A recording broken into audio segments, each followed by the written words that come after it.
कृष्ण वंदे जगद्गुरुम्। 17वां अध्याय का 25वां श्लोक। तदित्यनभिसंधाय फलन यज्ञ तपः क्रिया है। दान क्रियाश्च विविधाः क्रियन्ते मोक्षकांक्षिभिः।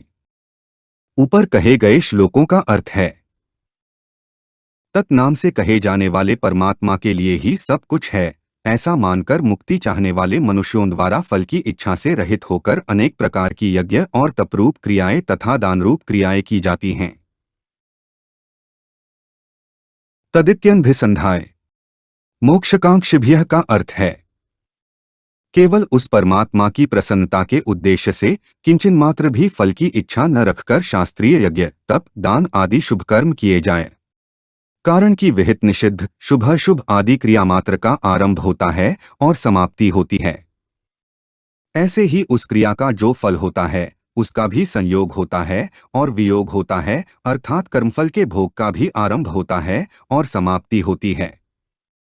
परंतु परमात्मा तो उस क्रिया और फल भोग के आरंभ होने से पहले भी हैं तथा क्रिया और फल भोग की समाप्ति के बाद भी हैं एवं क्रिया और फल भोग के समय भी वैसे के वैसे हैं। परमात्मा की सत्ता नित्य निरंतर है।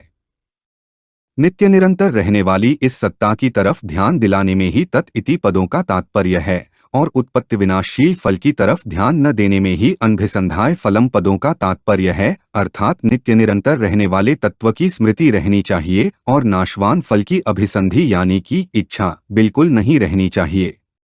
नित्य निरंतर वियुक्त होने वाले प्रतिक्षण अभाव में जाने वाले इस संसार में जो कुछ देखने सुनने और जानने में आता है उसी को हम प्रत्यक्ष सत्य मान लेते हैं और उसी की प्राप्ति में हम अपनी बुद्धिमानी और बल को सफल मानते हैं। इस परिवर्तनशील संसार को प्रत्यक्ष मानने के कारण ही सदा सर्वदा सर्वत्र परिपूर्ण रहता हुआ भी वह परमात्मा हमें प्रत्यक्ष नहीं दिखता। इसलिए एक परमात्म प्राप्ति का ही उद्देश्य रखकर उस संसार का अर्थात अहंतामता यानी कि मैं मेरेपन का त्याग करके उन्हीं की दी हुई शक्ति से यज्ञ आदि को उन्हीं का मानकर निष्काम भाव पूर्वक उन्हीं के लिए यज्ञ आदि शुभ कर्म करने चाहिए। इसी में ही मनुष्य की वास्तविक बुद्धिमानी और बल यानी कि पुरुषार्थ की सफलता है।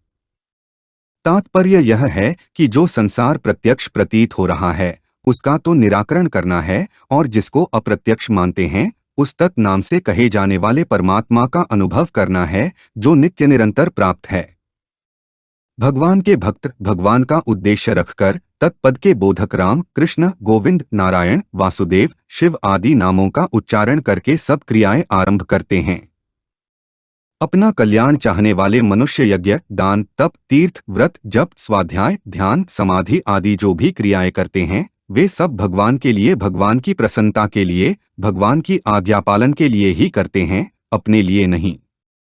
कारण कि जिनसे क्रियाएं की जाती हैं वे शरीर इंद्रिया अंतःकरण आदि सभी परमात्मा के ही हैं, हमारे नहीं हैं। जब शरीर आदि हमारे नहीं हैं तो घर जमीन जायदाद रुपए पैसे कुटुंब आदि भी हमारे नहीं हैं। ये सभी प्रभु के हैं और इनमें जो सामर्थ्य समझ आदि है वह भी सब प्रभु की है और हम खुद भी प्रभु के ही हैं। हम प्रभु के हैं और प्रभु हमारे हैं, इस भाव से वे सब क्रियाएं प्रभु की प्रसन्नता के लिए ही करते हैं। हमारे चैनल को सब्सक्राइब करें। अगर यह वीडियो आपको अच्छी लगी तो वीडियो को लाइक करें, वीडियो को अपने दोस्तों के साथ शेयर करें, अपने सुझाव हमें कमेंट करके बताएं। जय श्री कृष्णा।